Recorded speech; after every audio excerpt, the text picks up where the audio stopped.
Please be seated. Good morning and welcome to the commencement ceremony for our graduating class of 2016. Ladies and gentlemen, Dr. Gibson, Mr. Seams, members of the board, Mr. Donnellan, members of the faculty and staff, parents, families, friends, and guests. It is a pleasure to be with you here on this warm, surprisingly warm and sunny morning to honor our seniors. Benvenuti a tutti, siamo lieti di avervi fra noi per festeggiare I nostri studenti questa mattina.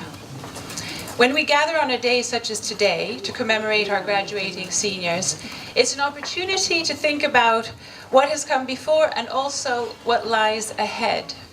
For parents, in the whirlwind of emotions, there is a certain anxiety that emerges. Is she going to be all right? Have I given him what he needs to take this next step? Have I taught them what they need to manage at university? And teachers share in that anxiety as well. Will they have done well on their exams? I'd like to share two thoughts about what I hope your experience at ISF has left you with as you go forward. These are things I hope have lodged inside you and will remain there forever. The first can go by the name of open-mindedness. I recall a conversation I had a few years ago with Miss Millinar when we were wondering the extent to which coming into contact with people from different cultures in different countries changed one's identity. And we didn't actually come to any conclusions about that. But we did agree that those experiences had led us to be open-minded. And by that we meant that we were able to withhold judgment until we knew a bit more. You know, we have a natural tendency to make judgments about new information. It helps us to make sense of our new information. We make sense by constructing sense, comparing what is new to what we know. That's how we construct understanding. We see this tendency in young children as they learn languages, and also not so young children as they learn languages, when they over-apply a grammatical rule. So you'll hear children saying things like, I readed a book, or I saw some baby mices. Sometimes this applying of what you know to something new can result in quite comical but extremely logical observations. I recall a time when one of my daughters was 4 years old and was meeting my very, very fair-skinned, red-headed cousin Alexander. And she was looking very, very carefully at his hands and his arms and his face, because Alexander, being from the north of England but having grown up in Portugal, has a very, very large number of freckles all over his face and hands and arms.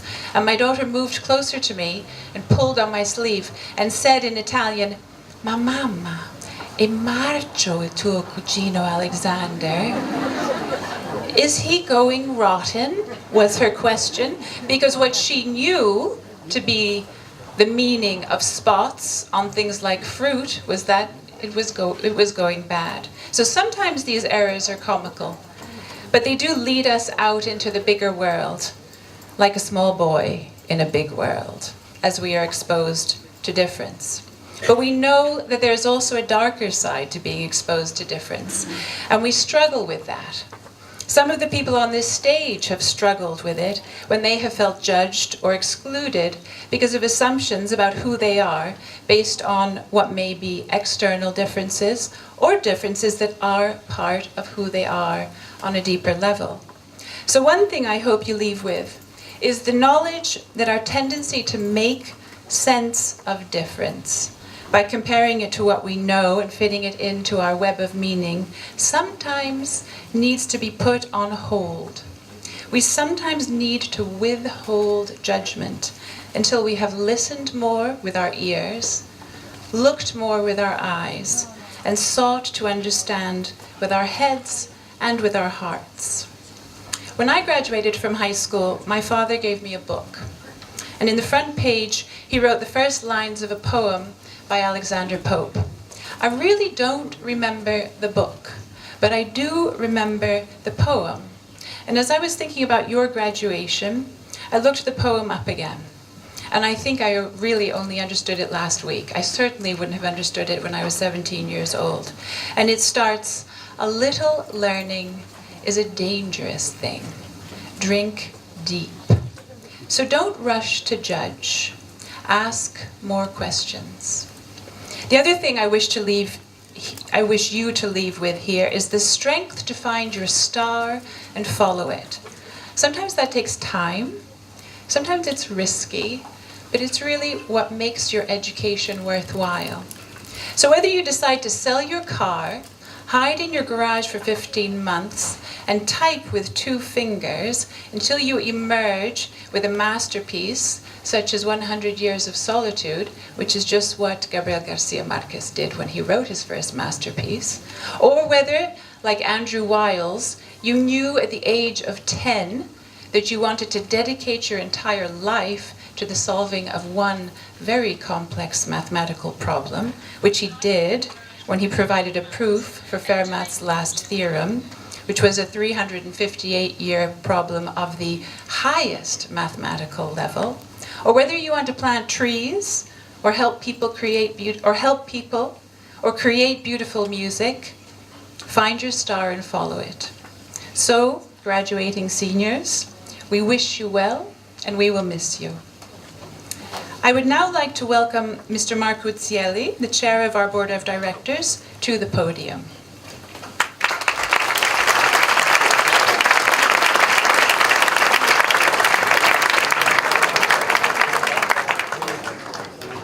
Thank you very much, Deborah. Good morning, ladies and gentlemen, families, staff, Deborah, fellow board members. It is once again a great honor to be with you in this extremely happy and joyful day. An extremely important day for these young ladies and young gentlemen. And Deborah has wonderfully introduced this day. I have to say that she has been a huge inspiration for us board members with her concept of internationalism. This is an international school, and we seek internationalism. We seek the deep meaning of internationalism. Of course, each of us would have a different interpretation, but when we have to concretely implement it within a structure, within an institution, which has to provide what our wonderful mission statement contains, so both the academic and the personal human part, it becomes more difficult, it becomes a challenge. I have to say that for us board members, it has been extremely inspiring to work with Deborah, to work with our new operations manager, Lorenzo Ricci, with the staff, with the principals. And we really look forward to continuing our work and in defining an identity for this unique institution. I would also like to contribute my little impression of what internationalism could be. And I would like to refer to a wonderful book, a novel, which has also become a wonderful movie, and it's written by J.R.R. Tolkien. It's called The Lord of the Rings. At a certain point in the book, Gandalf the Wizard writes a letter. At the beginning of the book, he writes a letter to Frodo, who has to embark on this very arduous and difficult and dangerous quest of bringing the ring back to Mount Doom and destroying it in the fire of Mount Doom. So he writes a poem, and one of the verses of this poem is, "All that is gold does not glitter, not all those who wander are lost." Now I'd like to concentrate on the concept of wandering. Not all who wander are lost is perhaps a way to define our internationalism. Because what we'd like to do is we like to teach people to wander and not be lost. Wandering beyond our comfort zone, wandering beyond our original native culture, wandering into territories where we need to understand the others.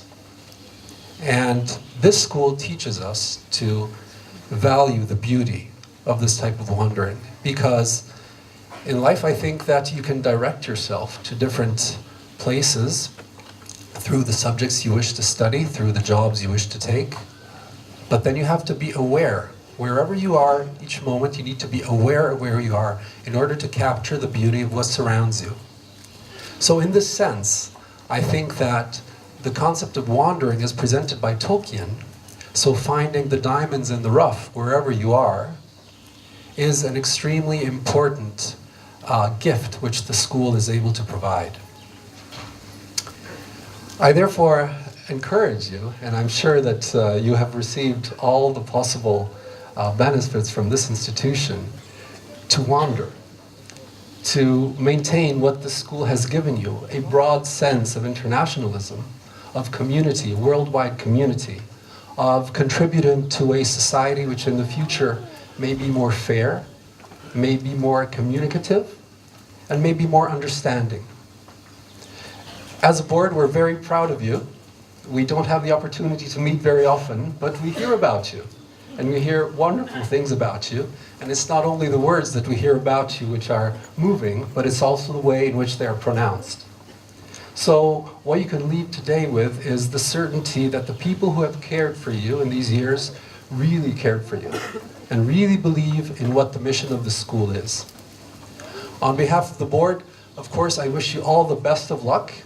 I wish you a lot of wandering and a lot of also programming, because the two are two important components of what you're going to seek in your own future. I would also like to take the occasion to express the gratitude of the board to Deborah. To Deborah, who landed in her role of head of school in an extremely smooth way, and who has demonstrated her capability to be a gentle and very strong leader. This has made working with her for the board very pleasant and very productive. I would also like to commend Mr. Lorenzo Ricci, who is our first ever operations manager, and who I think will contribute special expertise which we have not had in the past. It is a role which has not been present in the past. And I think it will be extremely beneficial for the school. We're already beginning to see the results. As a board, we plan to continue working on very important projects for the school in order to strengthen its identity while optimizing its capability to provide what its mission statements required it to do. I would also like to take the occasion to thank our business manager, Marie-José Manzini, who will be leaving the school this year after many, many years of service, of very dedicated and passionate service. She has accompanied the school in the transformation from a very small school to what it is today. When I graduated in 1989, the entire student population was around 160 students. So that's not 1 century ago, and the school has grown. So I wish to thank all of these people, and of course the staff, on the part of the board, for making all of this possible. I would also like to thank Martin Donnellan, who will be leaving us at the end of this year, for his invaluable contribution to the development of the junior school. We will certainly miss you, Martin. It has been a pleasure to work with you. And I can say on behalf of my children, you have also been an exquisite person from the personal point of view, besides the organizational capabilities which you have clearly demonstrated. So a great thank you to you as well, Martin. I would also like to say that about 2.5 hours ago I was in Amsterdam, and I almost missed my presence here, and the only reason I'm saying it is because it's an example of why wandering can be very exciting today. And another reason why I'm saying it is because I think we would have a little surprise for Deborah, and one for Marie-José is here, so directly from Amsterdam we have some fresh tulips.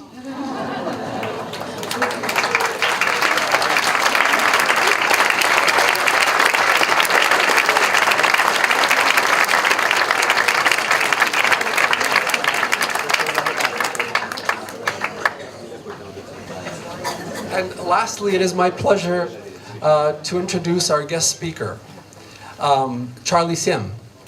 I have never met Charlie before, but I was sent his profile, and I learned that he is a so-called enfant prodige, what you would call an enfant prodige, who fell in love with Beethoven's violin concerto, Opus 61, when you were 3 years old. Is that correct, Charlie? Right, yeah. Okay. And while I totally understand your passion, I'm amazed about the age at which it happened. So, Charlie is born in London to a Norwegian father and to a British mother. And you were educated at Eton, and as I said, you fell in love with Yehudi Menuhin's performance of violin's concerto. And you are now, you have been a reader in music at Cambridge, and you are holding master classes everywhere, in many places, the most recent at the Royal College of Music in London. You're also very involved in activities which are dedicated to social causes. Each year, it is a great pleasure to acknowledge what the graduating class, or who the graduating class has chosen to represent them. So I would like to leave the floor to Charlie Sim and thank him for his presence today. Thank you very much.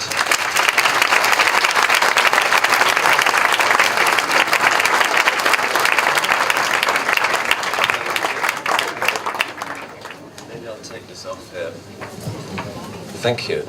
Well, sorry I missed my first introduction, but I'm here now to address all of you and your parents. So I remember being thrilled when I left school. It was the most exciting day of my life, because school to me was a system of incarceration. But I'm sure for you in this beautiful place that wasn't the case at all. So many of you probably have an idea of what you're going to do next, and probably a lot of you have no idea what you're going to do. I was I was pretty sure that I was going to be playing the violin, because that's what I've been doing since I was 3, as you'd heard. But the truth is, I had no idea what was going to happen. And whether you know what you're going to do or don't know what you're going to do, that is the case. You're entering into the unknown. And so if you embrace life as a series of experiences rather than just one objective, you need to have a set of rules to approach these challenges. And I've got a few rules that I use for going on stage, for getting myself ready to perform, which I think apply to any kind of challenge, and hopefully will be useful to you. So the first rule is the most obvious, and that is that you've got to work damn hard. You've got to prepare yourself as thoroughly as you can. You've got to work hard, and then I always think you have to work a little bit harder, because you don't want to get out there, for me, get on the stage, or do whatever it is you want to do, and then things don't go well, and then you realize it was because you didn't make enough of an effort. So you've got to work harder than you think is necessary. Once you've worked very hard, then you have to take a risk. Going on stage is always a risk. You're entering into the unknown. It's something you can't control, and you have to embrace that sense of adventure rather than be terrified of it. So you've got to take a risk. And then, once you've taken a risk, you have to release yourself to the outcome. You can't control what happens. And we all have so many expectations, of ourselves or any given situation, or how people perceive us. It's especially the case when you're a performer, because you put yourself up there in a sort of concentrated environment where everything you do is under the scrutiny of everybody that's watching you. But you can't know what's going to happen. So you have to let go of whatever's going to happen when you've committed to doing something. So that's it. You've taken a risk, you've let go to the outcome, and then you've exposed yourself to the possibility of things going wrong, of it being a failure. And that's scary. But I think the people that do the best in life are the people that have a relationship with failure whereby they're not scared of it. They're able to be knocked down again and again, and they realize that it's the process of doing what they're doing rather than succeeding or failing at it. So that's it. Failure is something, that's your greatest teacher, I think. You've got to think of failure as your friend, because you're going to fail a lot. You're going to be rejected, and things aren't going to go the way that you want it to go. And that's a good thing, because that's what shapes you into being the best version of yourself. I've actually got a kind of private theory of our fear of failure.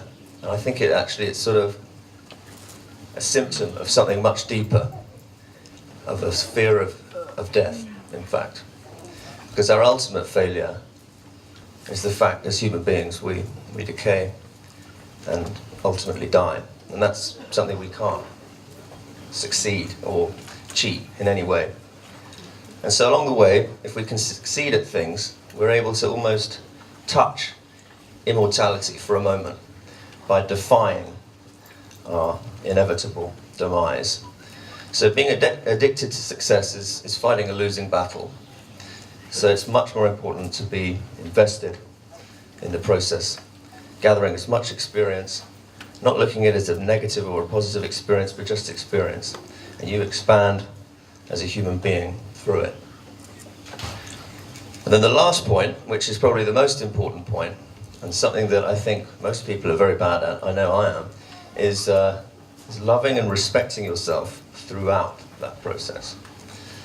We're all very quick to judge ourselves and think how hopeless we are when things don't go well. But the quality of our lives is defined by the relationship we have with ourselves along the way. So you've got to be kind to yourself. Okay?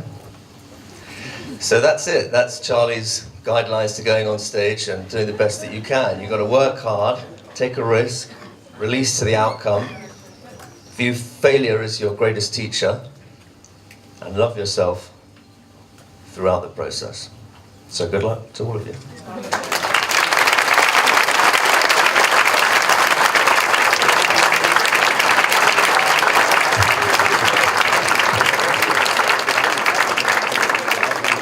Thank you, Charlie. I will try and remember those words if any of these lovely students arrive on July 7th with a failing IB. Embrace it. Embrace it. It will make you stronger. Now is the time in our program when we present awards to members of the graduating class. I would like to remind you that we have a professional photographer present. This isn't a parent, this is a photographer over here. And we will be providing the photos, so please be mindful of this during the ceremony. The first award to be presented is called the Headmaster Emeritus Award. And tradition has it that this is presented by Dr. Horace Gibson. So a few words, if I may, about Dr. Gibson, who is with us this morning. Dr. Gibson is one of the founders of the school, and then when I asked him whether he would be willing to present this year's award to our valedictorian, he said, "I haven't missed a graduation in the 64 years of the school. I accept with pleasure."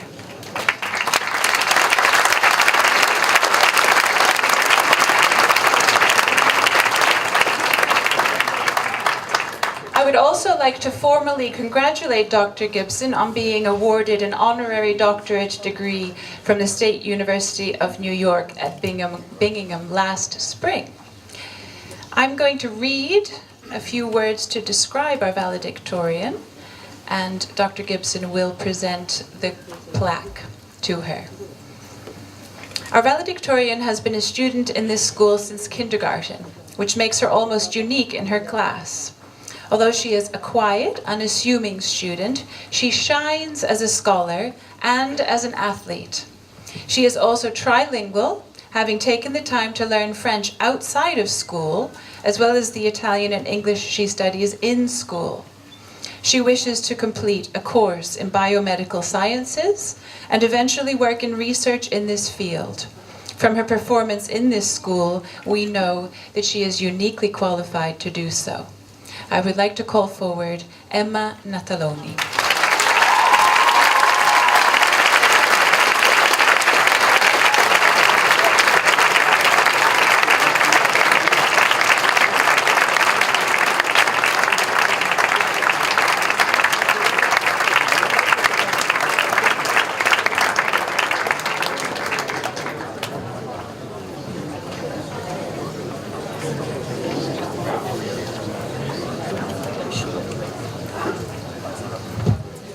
This year's salutatorian award is given to a young woman who spent her elementary school years in China and her middle school years at an Italian public school where she excelled.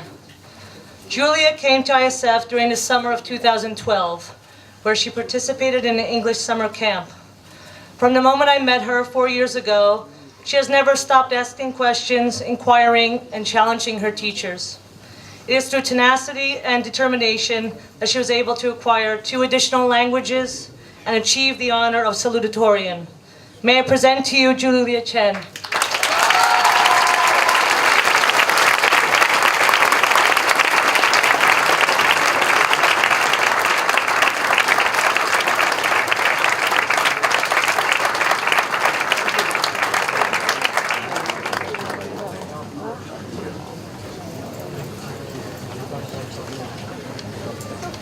Good afternoon.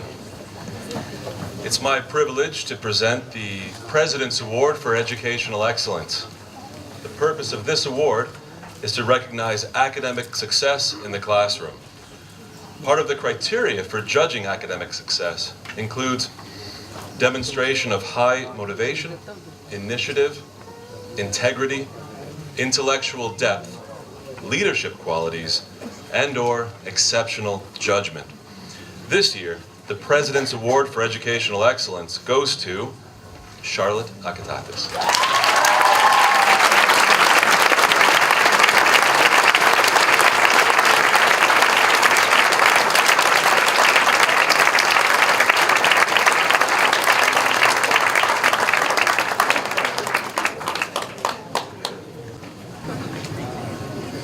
Good morning.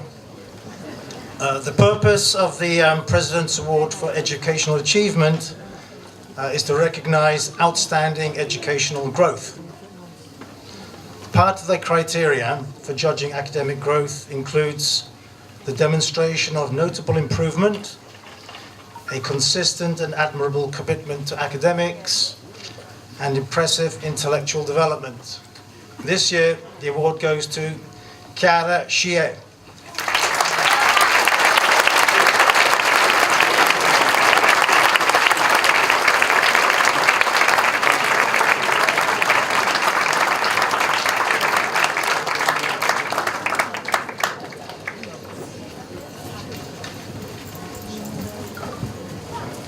The ECIS Award for International Understanding is presented to a student who is a good representative of their own country, with a positive attitude toward the culture of others, able to converse in at least 2 languages, and a contributing force in the life of the school, who brings the ability to bring differing people together into a sense of community, thus furthering the cause of international understanding.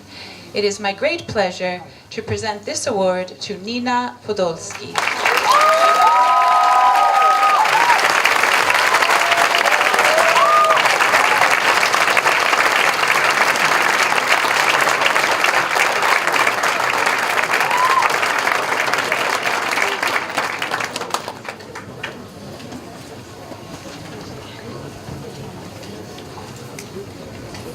Hello again. Okay. It's my pleasure to present the English Literature Award this time. The cliched thing for a teacher to say is that it was very difficult to choose, you were all very good, and oh my God, how did I do it? But it's true. In any event, one student though does stand out in English literature for her outstanding ability to quickly grasp not only what a particular text is about, but also how that text is written. She is truly a talented writer and speaker. For her keen insight and unwavering dedication, this year's English Literature Award goes to Fabienne Taran.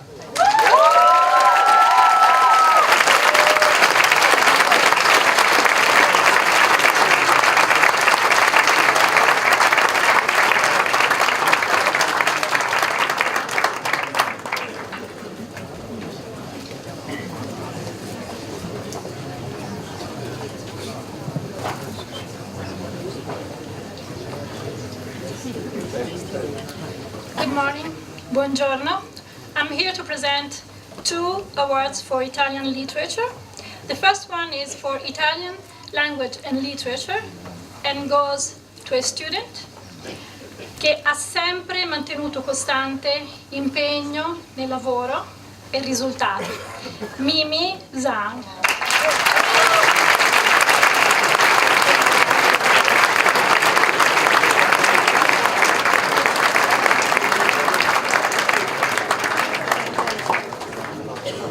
Il secondo, per Italian Literature, va a uno studente speciale che con la sua passione ha risvegliato anche in me l'amore per la letteratura, Bianca Berni.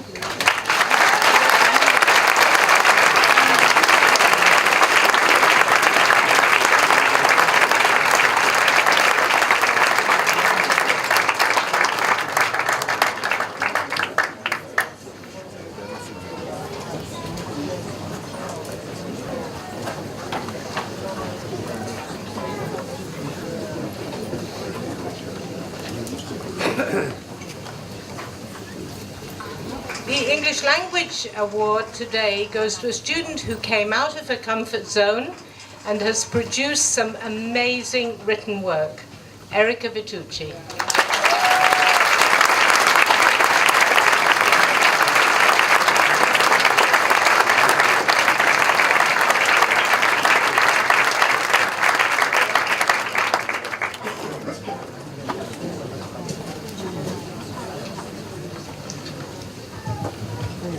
Buongiorno. I think many of you know that I'm trying hard not to cry today. It's never easy to choose a student to give this award to, but this year it was almost impossible as I had such an amazing class. Every single student would have deserved to be awarded, not only for their competence in Italian, but also for their intercultural understanding. Teaching a foreign language in an international environment doesn't mean to teach just that language. It means to open a door to other languages, other cultures for the future. I know very well that it is not a path easy to follow, but I would like to let my students know that I appreciate their effort every single day. So, before presenting the award, please allow me to thank and to honor my students for their commitment, although I do not speak all the languages spoken in my class. Vala Sandra za ljubav I interes za italijanski. Heti diochichi amerikwen. Sam mamnu azinke behame nishan dadi che mafume enteran beansan va melata chist. Antonio, vielen Dank für den Art von Eleganz, den du in die klasse Atmosphäre eingebracht hast. Fabienne, herzlichen Dank für deine Hingabe und deine Sanftheit. Aloisia, grazie per avermi fatto ridere, arrabbiare ed ancora ridere. Charlotte, grazie per il tuo impegno, la tua serietà, il tuo dolce sorriso e la tua voglia di migliorare. Angela, grazie per avermi voluto bene come una figlia. Malcolm, thank you for being an amazing surprise. Lara, thank you for being the student every teacher dreams of. Jamie, thank you for being so brave and overcoming your fear. Nina, merci d'avoir été un défi qui a fait de moi un prof plus attentionné. Duccio, merci d'avoir aussi montré la partie la plus profonde de toi. Enfin, Paul, merci simplement d'être toi, Paulino, sans avoir besoin d'autres explications. Et merci pour Pablo aussi. Grazie a tutti, ragazzi.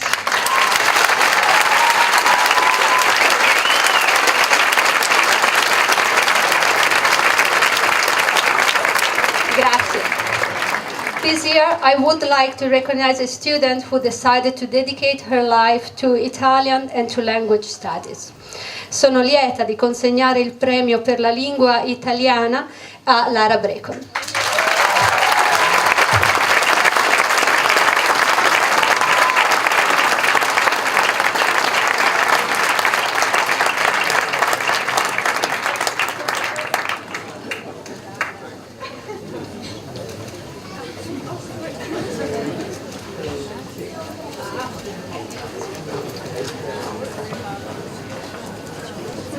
Bonjour. I haven't prepared a speech as beautiful and very touchy as my colleague, but I would like to speak to them very quickly in French to thank them. Ma classe, vous allez me manquer. Les gâteaux d'anniversaire, les silences, les joies épatants, je dirais même étonnants. Où est Mélanie Jambon? Mélanie? She's absent. You see, it's a silent class. I had them for 2 years, but the first year I thought, how I'm going to teach them French? They're so quiet, and like today they are. But I really had a beautiful time with this class. I don't have my carambar today to bribe you guys, but I have the French Award prize for a girl who is beautiful inside and outside. She's very passionate by France, its culture. And she made a wonderful video as well when we went to Paris. She's completely fond of macarons. And so she will get also the Excellence for French, Lara Brecken.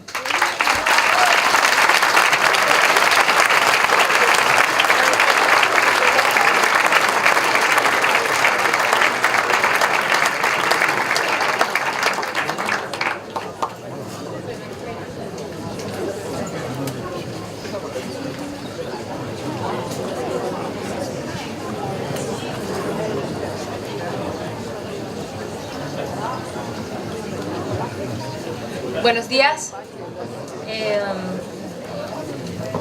This was a tough year for all seniors. I could see in their faces the stress, the deadlines, math, biology, but not for my Spanish class, no. Room 10 was for my students a place where they could forget all and talk, but in Spanish. We never spoke another language. I will miss you. I will miss our talks, our laughs, our Tuesday morning breakfasts. Buena suerte, mis queridos estudiantes, y buena vida. The Spanish award this year goes to a dedicated student, a happy, helpful, creative, en fin, a great student, Nina Esperanza Podolski.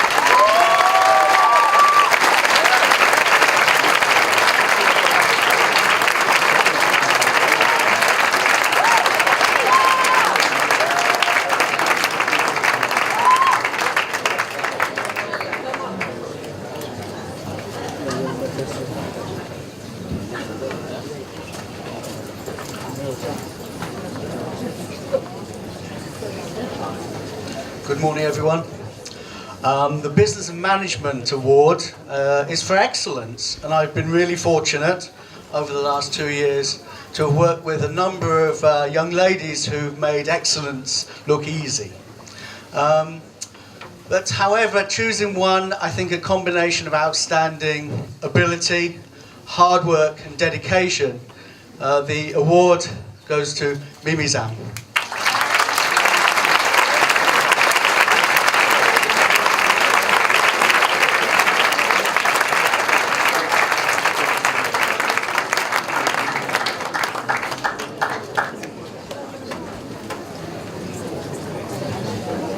Good afternoon all, good afternoon class.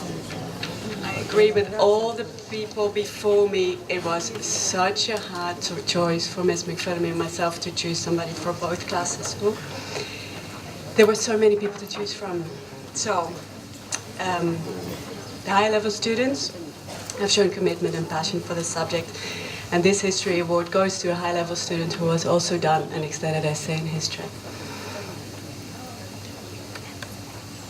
An extraordinary student and a wonderful person. This year's History Award goes to Emma Natarone.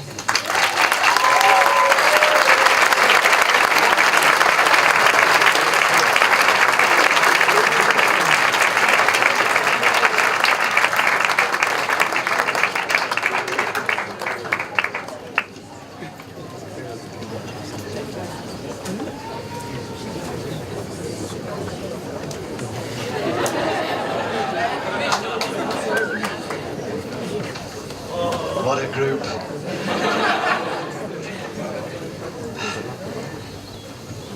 Science Award is, like the other awards, given to somebody who's shown a huge amount of dedication.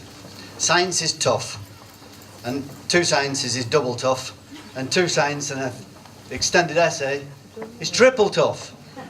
So somebody who's done those things and done them with excellence is going to get the Science Award. And this year, the Science Award goes to Charlotte Akatathis.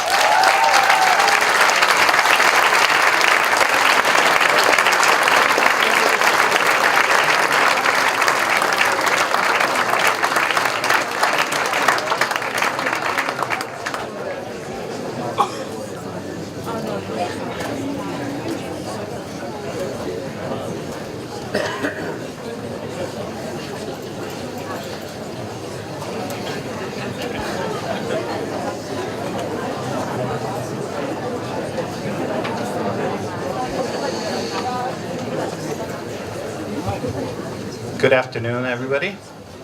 This year, I have the pleasure to present 2 awards for mathematical excellence. One for standard level and one for higher level. The one for standard level, for the first time, will be awarded to a mathematical studies student. So, this is a person who went above and beyond the call of duty. Please come receive your award, Bianca Berni.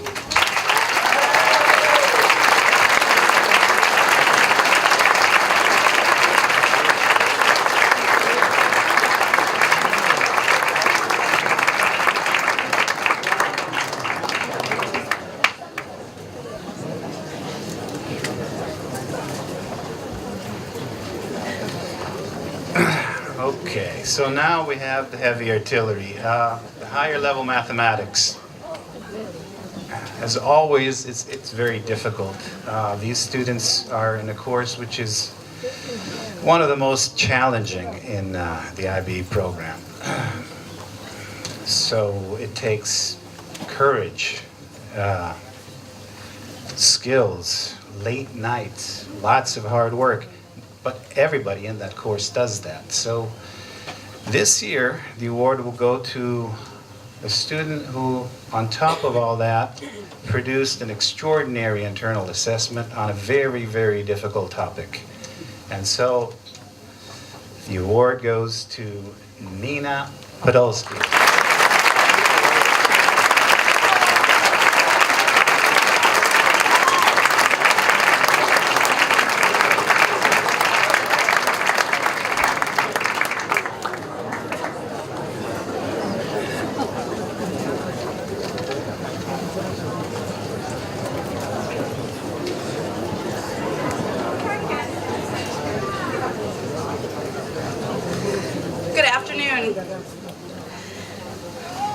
This year's art award goes to one of the several students up here that I've had since middle school.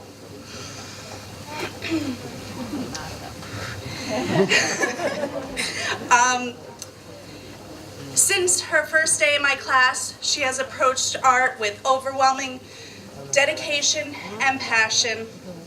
Her stunning skills in rendering are matched only by her delicate poetic nature of her portraits. She has also created a masterpiece of an extended essay in art. This year's art award goes to Hetty Morris.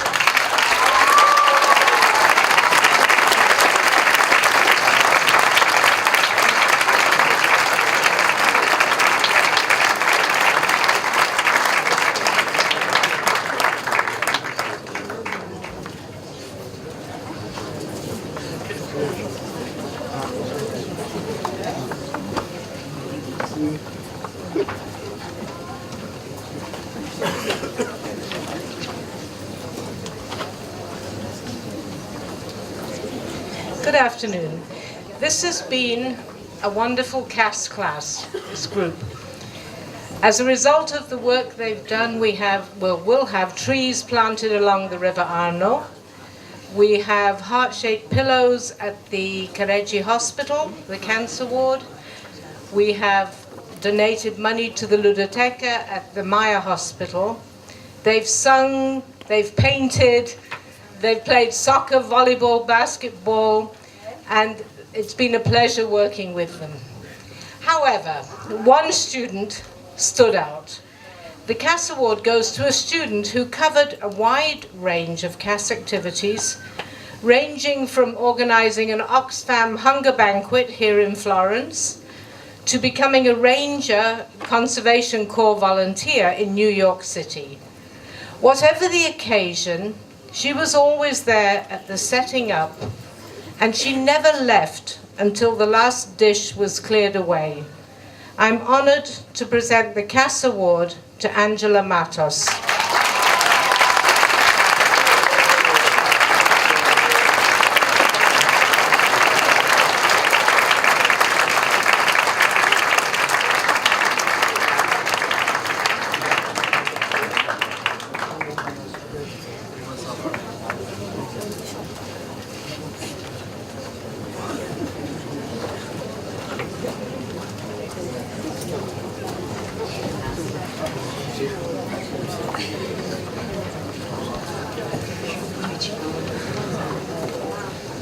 Buon pomeriggio.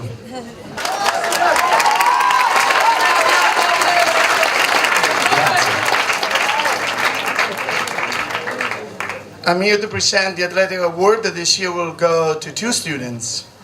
I will start with the male student, who this year also excelled athletically and not only, exhibiting outstanding performance with the soccer team that he captained. The student has been a fundamental member of our team since he arrived here at ISF in grade 9. Last year he took the team by hand and brought it to the win of the Dodds European Championship of Soccer. He scored 8 goals in 5 matches and he's a defender. He was obviously awarded at the end of the tournament as the MVP, the best player of the whole tournament in Europe and in Italy. This year, due to his great contribution to our soccer team, we finished the Italian league, ASE League, undefeated. And he scored again in every single match he played. He was this little piece that the team lacked at the European Championship of Division II, much bigger school this year. Unfortunately, he had IB exams. He couldn't be there. Also this year was awarded as one of the best 11 players in the Italian league. It is a pleasure for me to present this award to Paulino Paul Giovanni.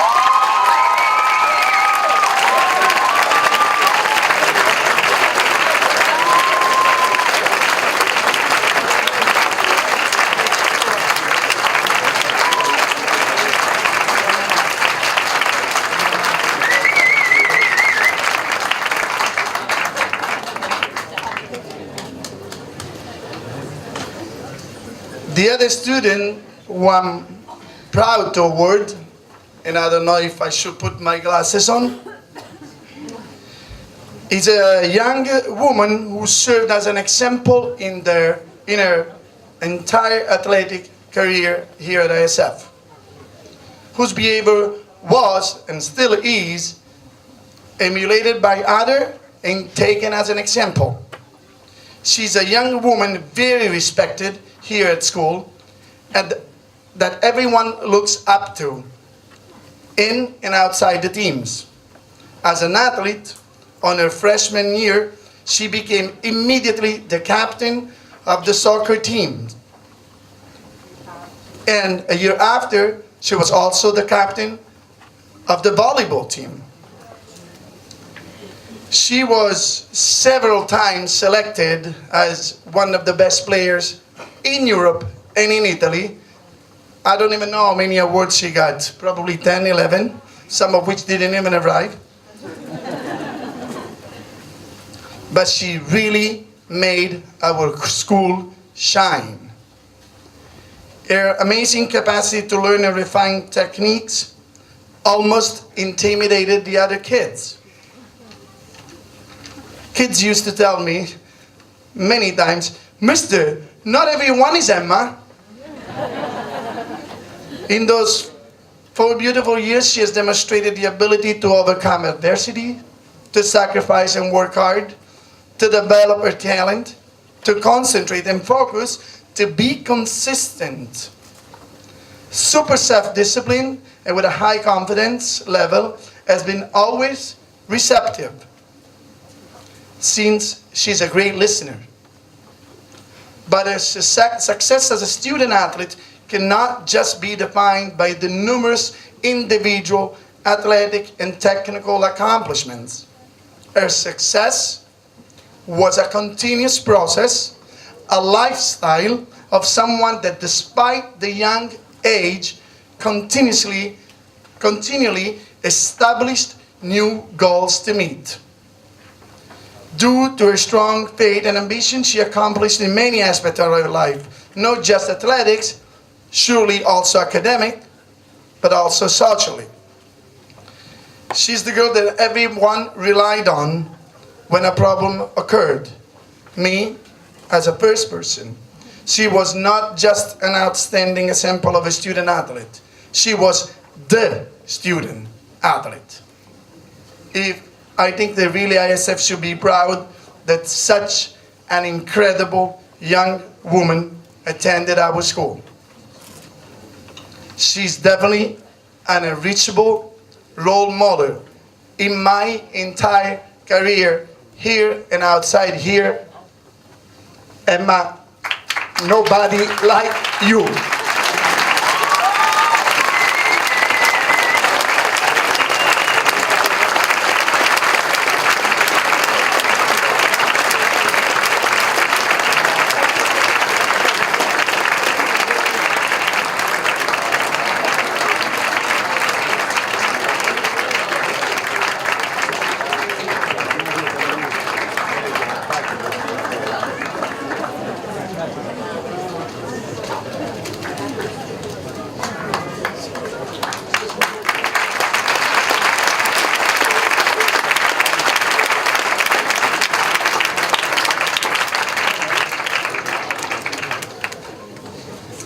I would like to now call Julia Chen to the podium to deliver her salutatorian address.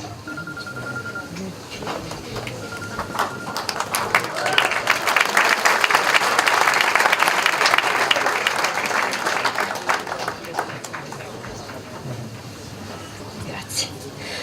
Buongiorno a tutti, sono Giulia Chen e sono venuta in questa scuola 4 anni fa quando non parlavo ancora tanto bene l'inglese。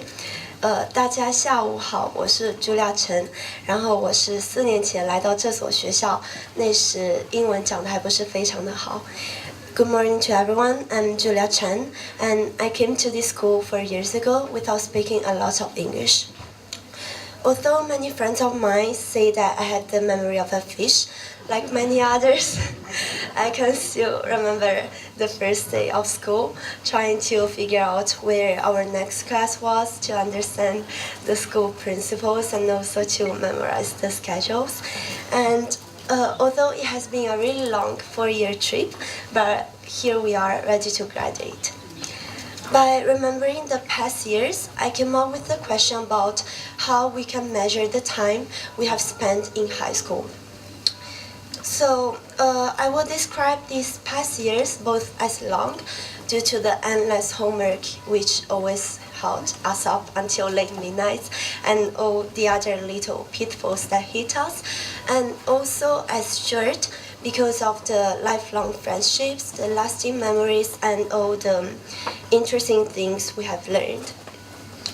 So at the beginning of the years, we measure time in class periods.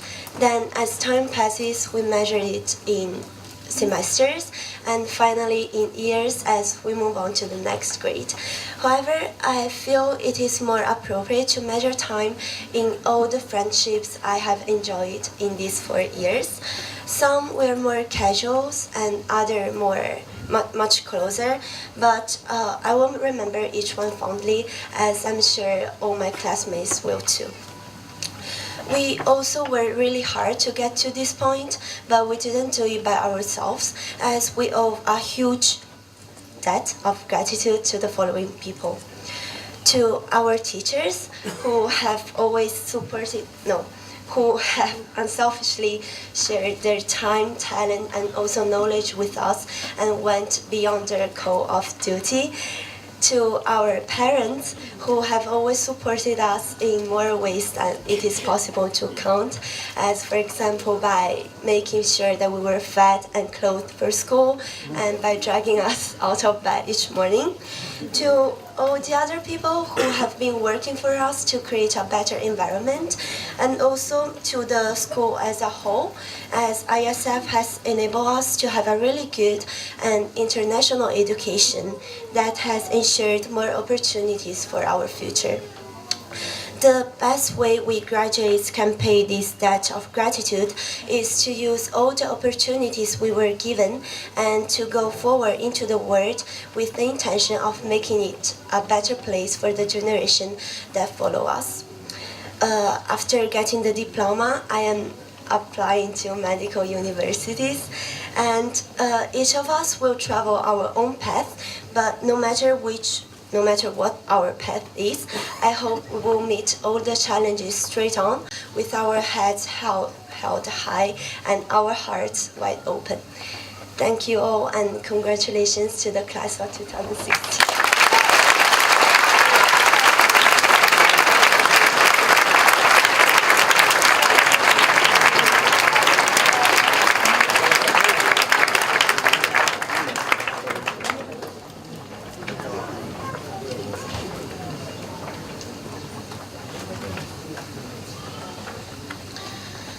Good morning, ladies and gentlemen, and welcome to the graduation ceremony of the class of 2016. I would like to extend a warm and special welcome to the class of 2016. Despite the many challenges we've faced in the last 2 years, we finally made it. For several of us, ISF has been like a second home, having been here since preschool, or, like in my case, since kindergarten. We've spent years running through the wonderful gardens at the junior school, or walking up that dreaded hill to get to the upper school campus. ISF has given so much to each and every one of us, making us better people and helping us turn into the young men and women that we are today. Growing up in an international environment has allowed us to come into contact with many different cultures and welcoming the differences amongst us. Over the years, we've become accustomed to having friends from all over the world. The only downside of growing up in such an international and diversified environment was having to accept that friends often moved to other countries. Despite this downside of attending an international school, ISF has left me many wonderful memories. One of the oldest ones I have is from kindergarten, running around the Italian garden at the junior school, looking for the turtles. Despite our eagerness and restless search, for several months of the year, they were nowhere to be found. At the time, of course, we didn't know that turtles actually hibernate during the winter. And our teachers probably did not have the heart to tell us. Some of my best memories from ISF come from the varsity sports teams in the last 4 years. The most beautiful aspect was that anyone was allowed in the team, no matter their age or if they had never played before. Everyone in the team felt comfortable, and there was a strong sense of unity. I will never forget my first soccer Europeans. We lost all our games, except the one against the strongest team, only because they forfeited. What made it truly memorable, however, was the contrast between our team and the rest. The other teams were extremely organized, arrived at the field at least an hour before the game, had their own school sports bag, and carried personalized umbrellas with their school logo. Then there was us. We arrived at the field 10 minutes before the game and warmed up by dancing to the song Scream and Shout. We used the hotel's laundry bag as a sports bag. And our coach, Simone, and Mr. Clausi used blue trash bags to protect themselves from the rain, as nobody had brought an umbrella. It was all fun and laughs before and after the game, but once the whistle was blown, we gave everything we had. Over time, I've seen people who I'd never expect to become very attached to the teams and the sports. This allowed us to have the satisfaction of winning the volleyball Europeans and coming in second place for soccer. An important thing that I realized in participating in these sports competitions is that what truly makes our school special is the open and respectful relationship we have with our teachers. This is an aspect which sets us apart from most schools and which many non-ISF students envy. Therefore, on behalf of the class of 2016, I would like to thank all our teachers for their work, their enthusiasm, their commitment, and constant support. You were always there for us in our moments of joy, but especially in our many moments of crisis. We owe it to you if we're up on this stage today, and for this, we can never thank you enough. Lastly, to the class of 2016. We have our whole lives in front of us right now, and it is one big blur. We have no idea what awaits us. All I can say and hope for is that you pursue your dreams no matter what challenges you may face. Do not endure circumstances, fight for what you want and believe in, and most importantly, do not let anyone stand in your way. I hope that you will always have the strength to persevere in life, but most importantly, I hope that you find your happiness, no matter what that means to you. Thank you.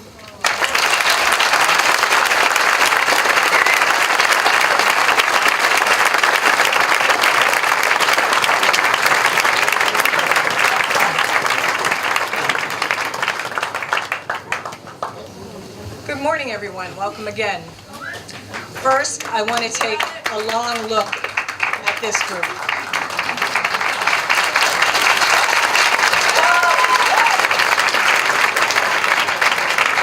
I'm very proud of each and every one of you, and I congratulate you, and I thank you for this honor and for giving me a dose of my own medicine. Thanks. Okay?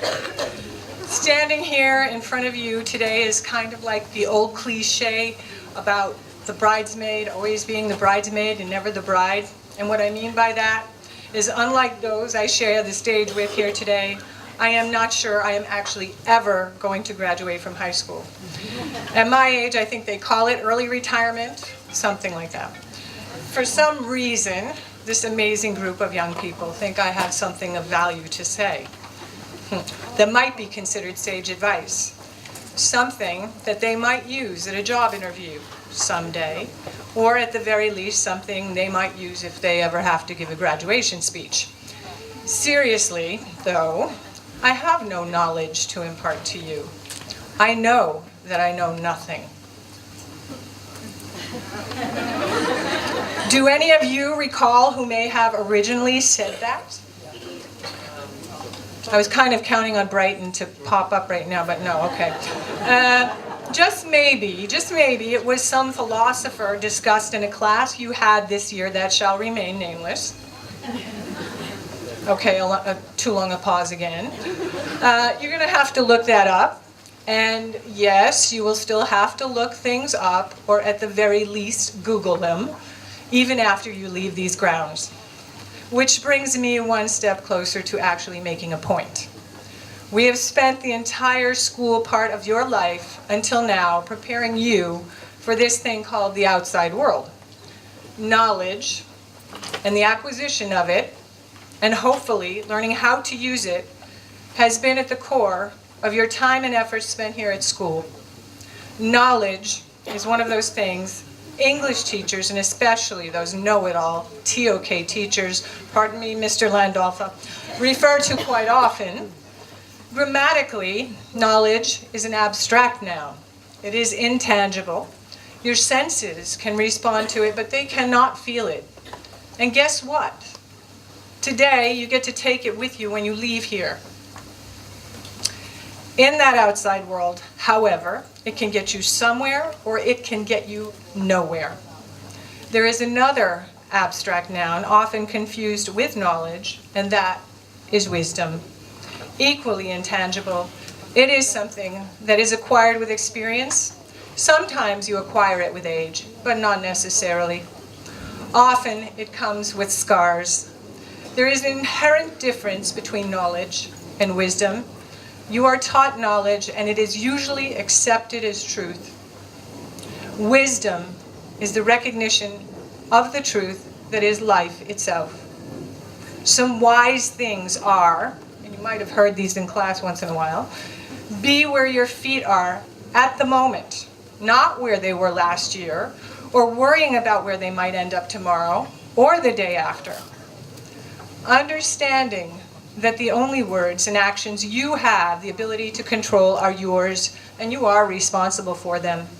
Accepting yourself for who you are and not judging yourself or others. And then, what goes without saying, live every day to its fullest, because you only get this one inspiring and amazing life. Which brings me to gratitude. We live in a beautiful and a damaged world. Because it is just that, we need to appreciate it even more. But we don't. Often we take it for granted. We can develop gratitude for all conditions, good and bad. In life, things happen, and certainly they don't always happen the way we want them to. There are disappointments, personality conflicts, interruptions, things we call problems. Each has its necessary place, and it is our failures that keep us humble. We do need to say thank you and be grateful, especially for the trying times, and really mean it. Often these things are hiding under the label of character-building experiences. At least that is what my elders call them, and yes, I still have an elder or two. Gratitude spins straw into gold. Those problems become blessings. Each and every one of you has, at one time, been a problem and a blessing for someone else. Be it your parents, your siblings, your teachers, or your somewhat significant others. Make it a point to be grateful for one thing or one moment each day. The last intangible that I believe is a necessity for coping and living in the outside world is truly a big word. And there never seems to be enough of it. It is compassion. Compassion is a tricky word because it involves courage. To be truly compassionate means to give willingly, at times with great personal cost, and to give with no expectations. And in truth, we find that downright difficult sometimes. There is a story I would like to share. Some of you may be familiar with it. It goes like this. A beggar had been sitting by the side of the road for over 30 years. One day, a stranger walked by. "Spare some change," mumbled the beggar, mechanically holding out his baseball cap. "I have nothing to give you," said the stranger. Then he asked, "What is that you're sitting on?" "Nothing," replied the beggar. "Just an old box. I've been sitting on it for as long as I can remember." "Ever looked inside?" asked the stranger. "No," said the beggar. "What's the point? There's nothing in there." "Have a look inside," insisted the stranger. The beggar managed to pry open the lid. With astonishment, disbelief, and elation, he saw that the box was filled with gold. Don't ignore the metaphor. It is illuminating to look beyond the surface. Sometimes, truly, we do not know what rests beneath the seat we are sitting on. Lastly, leave here today with the awareness that you already possess everything you need in preparation for the outside world. Thanks and blessings to you all.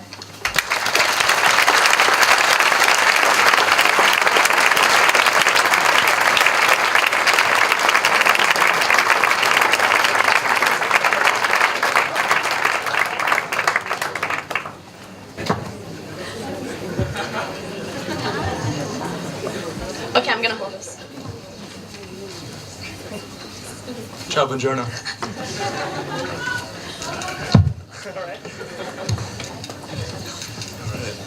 First up, I just want to congratulate the boys, man. We're repping it out here with those awards.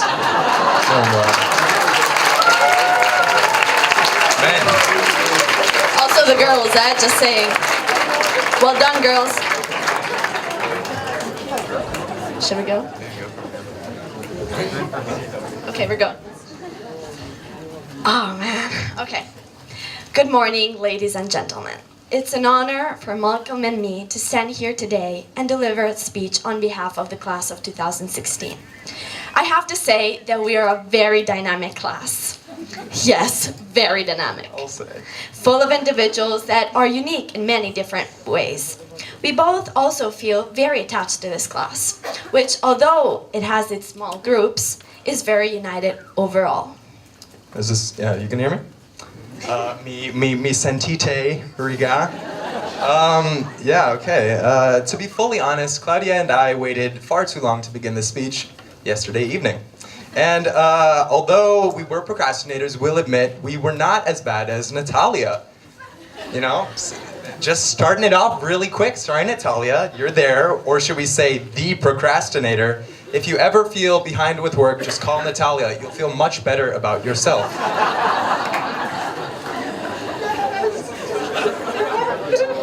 People are laughing. Moving on, we have Chiara. And Chiara is one of the 3 students that made it through math higher level, which is, as Mr. DeGrazia said, a very strenuous course. She made it, one of the 3. Brighton Charlotte Lorenzo, I'm not talking to you. And she also managed to be a wonderful artist, so complimenti, well done. Moving on, we have Charlotte. Charlotte is one of the most dedicated biology students. Out of all the students that love Mr. Landolfa, Charlotte is definitely his top fan. Charlotte, I really hope that someday you'll let me into your biology knowledge so I can at least pass the bio exam. It's true.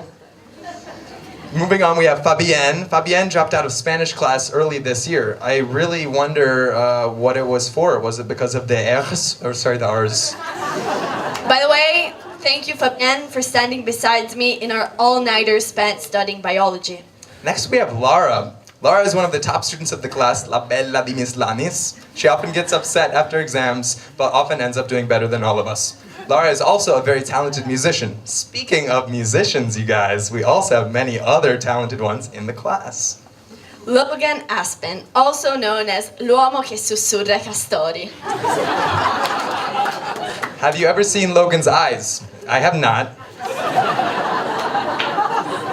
Che hai detto, Ciccio? Grezzo.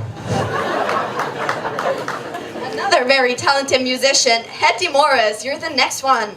Guys, raise your hand if you've ever seen Hetty angry. Exactly. Hetty should share some of her patience to all of us. We definitely need it. Next we have Anna Maria Danti. Anna has had more crushes, this is very cute, than points in the IB. But she has one of the biggest hearts in the class, and she's extremely sweet. We'll miss Anna. Next on the list, Jamie Randini. Randine, will we ever learn how to spell your last name? Shout out to Jamie, by the way, for being the best lip syncer in the class. And by the way, she loves cows. Next we have Sam Sheikh, or Samuele Sheikh. He's a funny guy. You're welcome. He just likes to hang out and have a good time. And is known for being able to sing Notte prima degli esami in Italian. Wow, Sam, complimenti. You're welcome. Thanks, Papa. Next we have Paul. Paul, we have to say that you definitely win the Best Bathroom Selfie Award. We've gotten way too many of those. Stop sending them. It's gross. Next on the list, Camilla Polidori, the queen of sarcasm. When they asked her, Camilla, where do you see yourself in 10 years? You know the answer? Guys, I see myself as a nomad in the desert with many camels. Camilla is always smiling. By the way, the day she's not smiling, that will be the day something is definitely wrong. Talking about smiles, Anna Cabrera. Don't let Anna's emoji-less WhatsApps fool you into thinking she's something cold or mad. She just likes to get to the point. However, Anna is probably the most compassionate in the class. She has a lovely voice. Next on the list, Vittoria Melani. No ragazzi, io boccio. Vicky is that type of person whom you really don't want to mess with. The conversation will end with, oh, ma io ti appiccico al muro.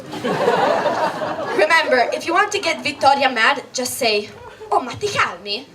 From there on, everything will go downhill. Aloysia Rucellai, I know you thought we didn't think of you, but we did. Aloysia recently developed this weird addiction to gym. There's probably something, or someone, balla, that makes gym, and obviously the works out, actually enjoyable. Next we have Lorenzo, a good friend of mine. I'll definitely definitely remember all the good times we had with Lorenzo, from him sharing food from his cuisine and all the kooky politics in student council. We'll miss you, man. Let's leave the big gang for last. The boys, or the ragazzi, if we didn't know how to say that in Italian. There we go. Lesson of the day. You know that in this group, we got a lot going on, so we're gonna go for it. First one on the list, Brando Pacchiani, also known as Dino L'Abbuffino. Dino, you made it. You have to know that Dino's toughest relationship was with high school, but he actually managed to get through it very well. Next we have Nikki. Nikki showed up to the June and mock exams in a suit, tuxedo after lots of studying the night before. That was great, and we missed you at the final exams, man. We were hoping for it, but next time. Next one, Tommaso Conforti, also known as Il Mino. Tommy is that person that texts you at 11 at night on a Sunday asking, guys, what's the homework for tomorrow? By the way, have you ever noticed Tommy's face when he reads? Next we have Erno. Have you ever seen Erno's hair? No, because it's either shaved or he wears a hat. And have you seen him driving his macchinina? Next one, Filippo Magnelli. Ciccio. It's been a while we haven't seen your Symphony 50, the good old motorino. Please come with it to prom. Talking about Filippos, Bartolozzi, also known as Il Barto. You have to know that Pippo has more tailored shirts than friends, and he has a lot of friends. Barto probably slept more in Italian class than at home in the past 2 years. Procrastination, guys. Too bad. Next we have Federico. Federico is constantly flexing on us, and in our lingo, that means when you're wearing shoes that someone else is very jealous of, and I'm always jealous of Federico. On point, dude. I'll always remember those lovely calculus tests that we always got 7s on, man. Good times. Wow, Brighton Steinberg. It's just that boy. Some people might say that Brighton will be remembered for his hair, but I think it's much more than that. It'll be more for what we lost in his hair. Like my heart, give it back, Brighton.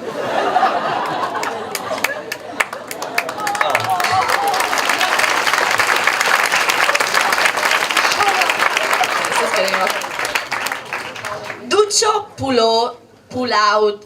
Well, no one knows how to pronounce his last name. Also known as Dudo. Bello ci sta. Sorry. No, it's okay, Claudia, go. Ok, I'll do it. Okay. Dudo, ma stasera ti fanno venire ad after prom? No, ragazzi, stasera non posso uscire. Next we have Leonardo Giardi, definitely the memer of the class. His memes were always very crusty, quite nice, and high quality. Leo gives great hugs. He's really tall, so when he hugs you, it kind of wraps you up in a warm cocoon. Makes you feel like he's Papa. It's really great. Good job, Leo. Smimbolia.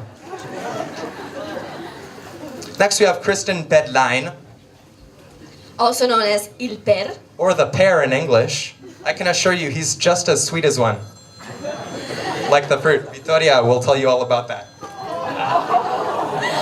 By the way, Miss Gonzalez, have you ever wondered what Christian does when he says he goes to the bathroom every Thursday at 12? Next one on the list, Pietro Cecchini. Yeah, moi. Also known as PTR, another major organizer of events. Pietro's like the big boss of the group, and he has some big businesses going on. Just like Angela Matos.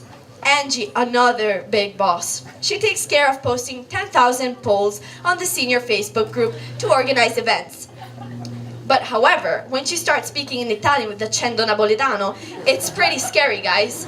By the way, Angie, did you buy your prom tickets? Next we have Antonio Luca, definitely one of the most generous guys I've ever met. He always has some big business going on in his laptop during math or bio or something like that.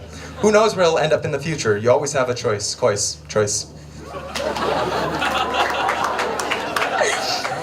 Annie Yang, another huge contributor to the yearbook. Annie is a super sweet girl who hates to say no. Instead, she'll just do. Then we have the cousins. Emilio Pallavicino, Vivian Macchi. La coppia che scoppia, insomma, ragazzi. They probably win the award for Best Cousins of the Year.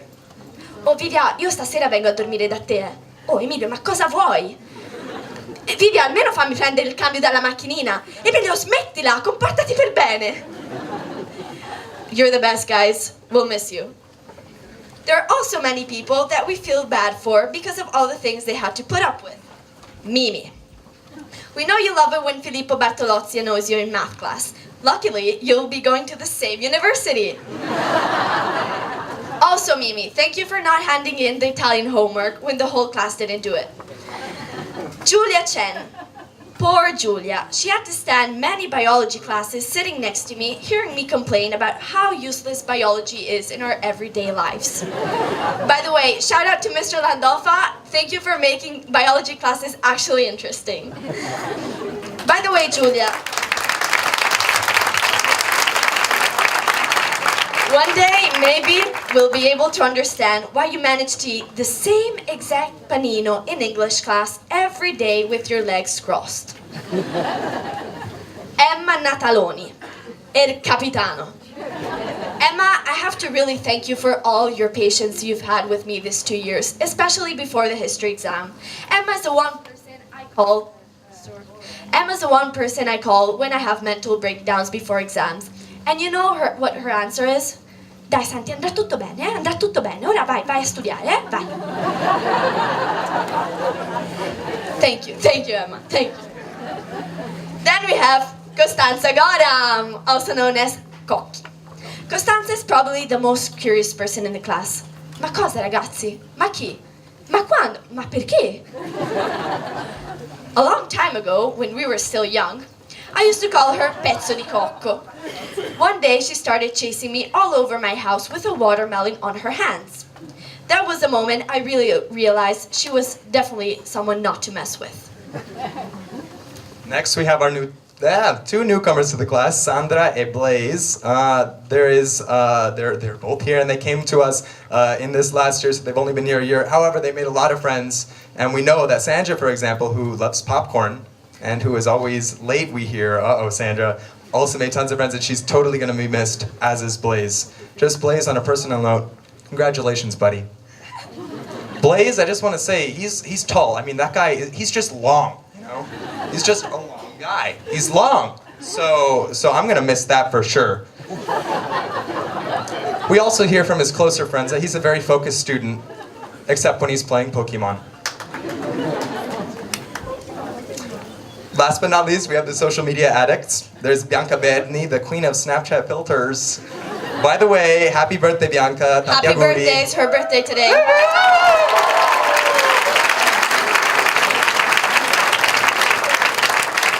Bianca probably spent more time posting Snapchats of how stressed she was about the exams and how terrible life was than actually studying for them. Speaking of Snapchat, Nina Podolsky, did you already Snapchat this? Nina will always like your Instagram pictures even before you post them. By the way, guys, don't forget to visit her Instagram page, Cool Ceilings by Nina.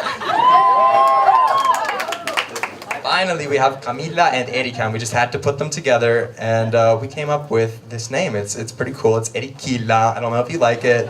We think it's gonna go viral pretty soon. Erika is another big Snapchat user and also the biggest One Direction and Justin Bieber fan I've ever met. It's actually unhealthy how much she likes it, but it's admirable. Camila keeps things calm. Before the biology exam, while people were on the verge of mental breakdown, Camila was hanging out on the radiator. Camila, share some of your stress management strategies. Even though we may not realize it, ISF has been a very important part in our life. We've grown up together. We've lived through the best and the worst moments of school and the IB together. here comes the emotional part. From here on, a new stage of our lives begins. A new experience to live, a new path. The future may be scary at first, but from the heart, I want to give a special message to this class. Guys, don't let the obstacles block you from achieving your goals. I want to hear less, I can't do it, and more, I will do it. Believe in yourselves, be ambitious, work hard, but most importantly, do what you love. I'm telling you, the 44 people I have standing beside me all have the qualities to succeed, even though many people in here don't know how much they're worth. I really hope you find happiness in your lives. For now, I can only say, enjoy the journey, and thank you for all the wonderful moments we've lived together. And I want to say, yeah, just on a personal note, these are all alcuni scherzi riga. This is just like us joking around. I love all of you a lot, and you've all been very welcoming to me, and the school has been amazing, and I've had wonderful teachers, and I'm extremely sad to leave. Thank you for everything.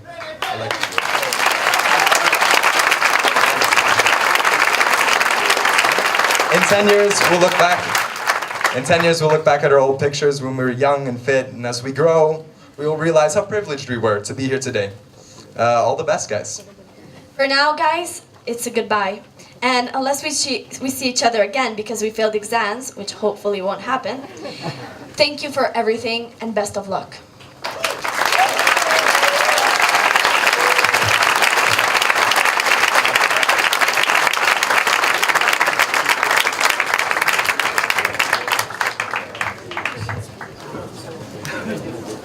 I think the past hour and 15 minutes have given you a good sense of how special this class is. We're now going to move to the presentation of diplomas.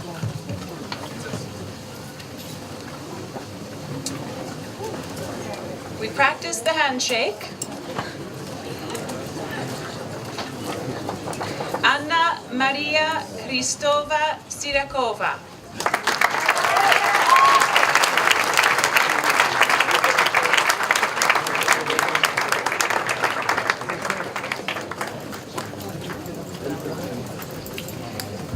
Camilla Pulidori.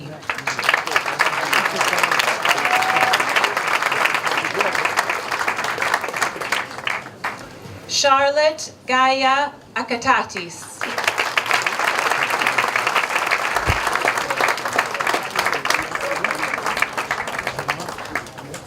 Malcolm Mathernowski Cameron.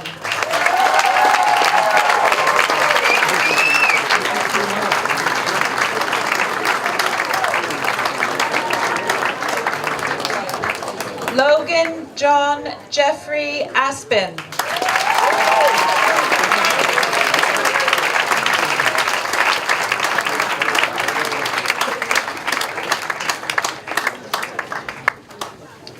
Per Christian Line.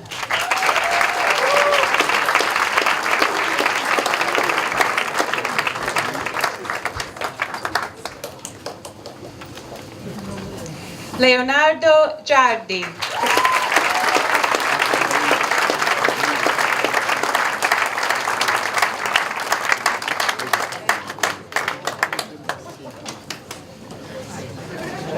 Tommaso Huddleston Conforti.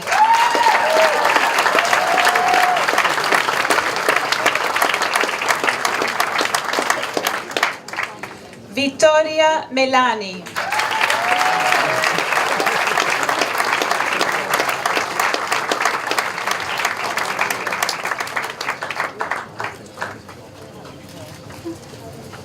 Fabienne Nana Tarrant.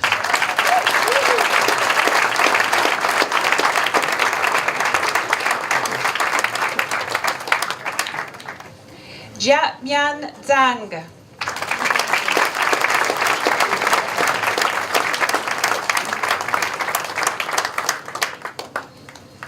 Aloysia Rucellai.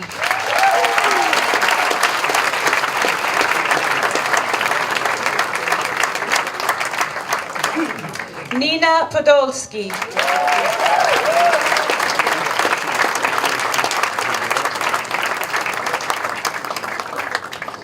Anna Cabrera.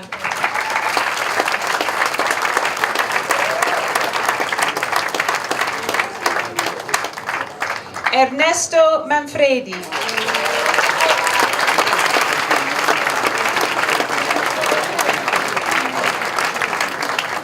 Pietro Cecchini.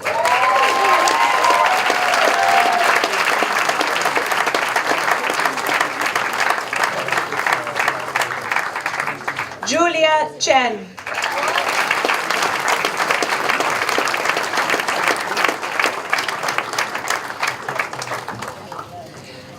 Brando Pacchiani.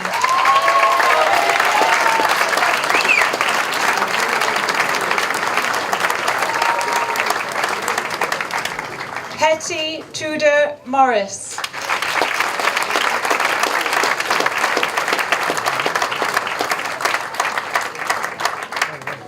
Leon Brighton Victor Steinberg.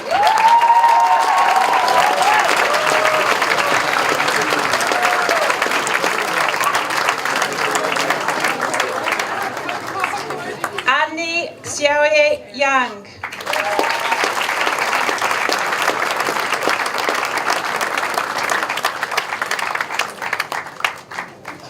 Sam Sheik.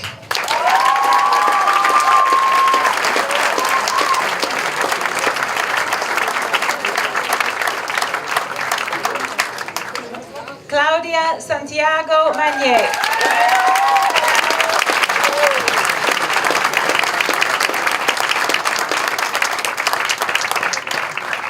Jamie Panello Randini.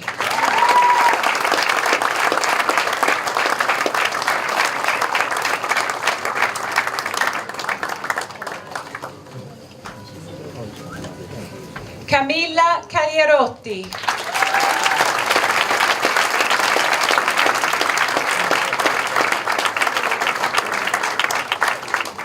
Bianca Maria Aurora Berni.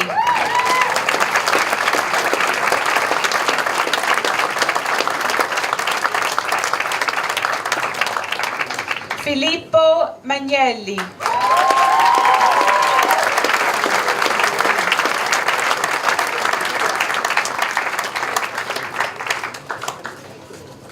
Sandra Karich.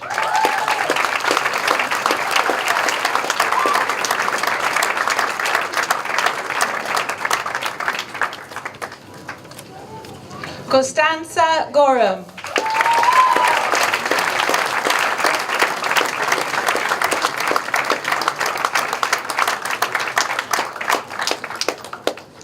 Nicolaus Andrea Panconesi.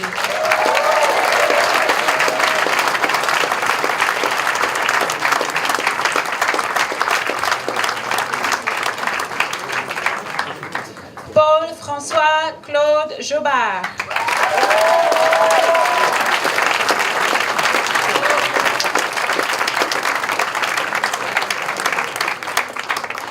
Erika Vitucci.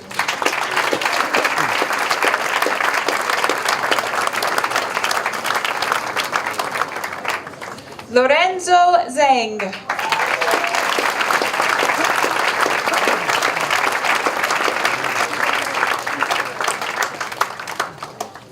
Blaze G. Seapack.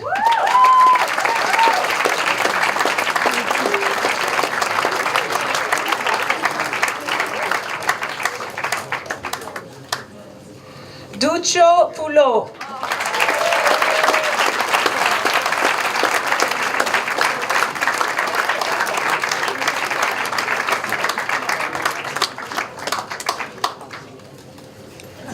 Lara Kate Brecken.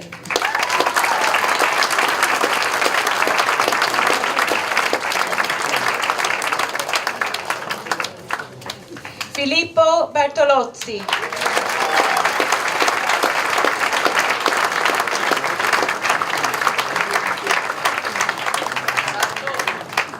Angela Manuela Matos.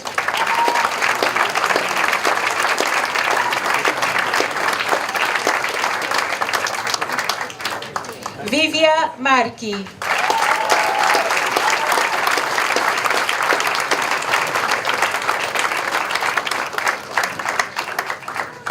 Antonio Adriano Luca.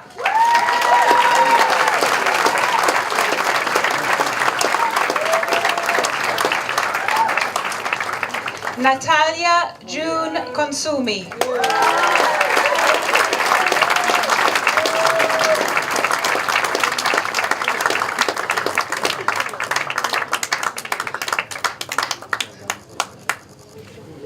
Emilio Pallavicino.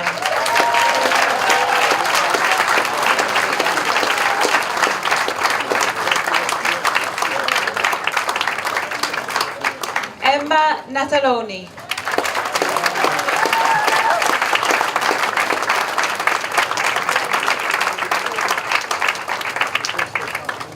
Federico Zu.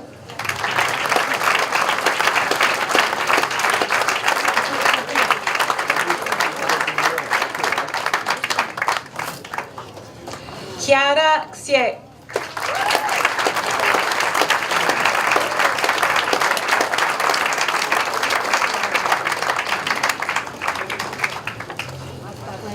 All right, now we come to a special moment. We have to orchestrate this correctly. However, before I ask you to stand and move your tassels. I want you to take Miss Van Voor's metaphor seriously and have a look under your seats.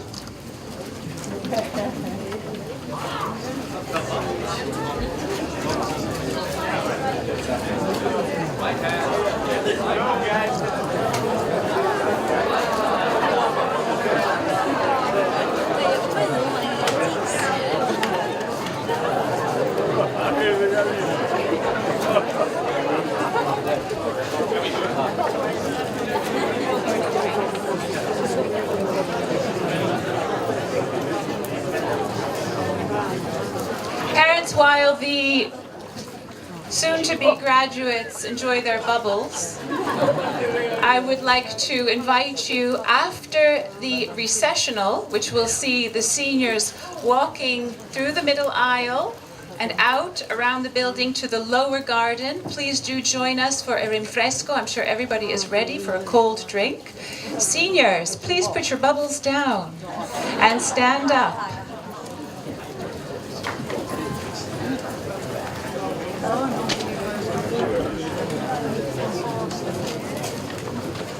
Would you please move your tassels from left to right?